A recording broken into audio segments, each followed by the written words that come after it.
Makikita natin dito sa ating latest satellite images na sa kasalukuyan, 3 bagyo ang ating binabantayan sa labas ng ating Philippine Area of Responsibility. So iisa-isahin ko po, no?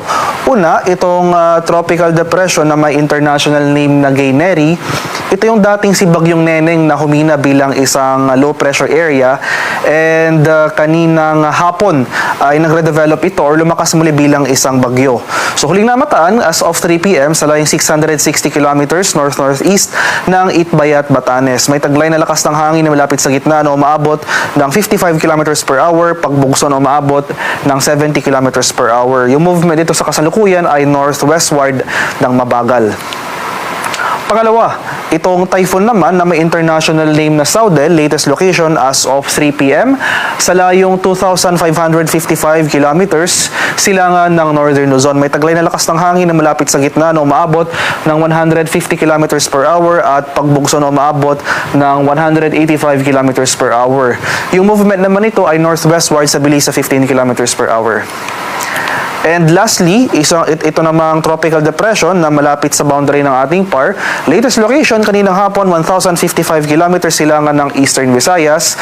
May taglay na lakas ng hangin na malapit sa gitna, 45 kilometers per hour, and gustiness na umaabot ng 55 kilometers per hour.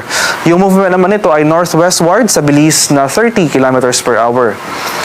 So sa kasalukuyan, ito pong 3 bagyo na ito, walang direktang epekto sa magiging panahon natin sa mga susunod na araw at mananatiling malayo sa ating kapuluan.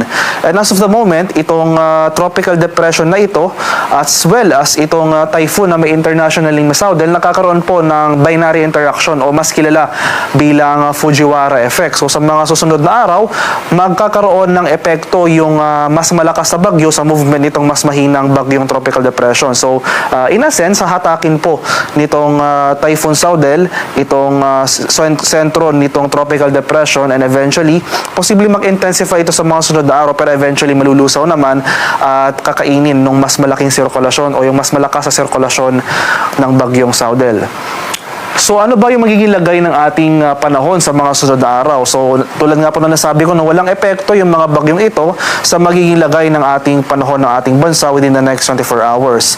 Pero makikita natin dito sa ating latest satellite images, itong mga makakapal na kaulapan sa kanlurang bahagi ng Luzon ay ang patuloy na pag-iral or epekto ng ating southwest monsoon o hanging habagat na kung saan magdudulot ito ng mga cloudiness as well as mga pag-ulan sa malaking bahagi ng northern and central Luzon. Sa mga susunod na araw, asahan natin na mas rarami pang areas yung mga makakaranas ng pag-ulan, particular na dito sa Luzon, including Metro Manila and portions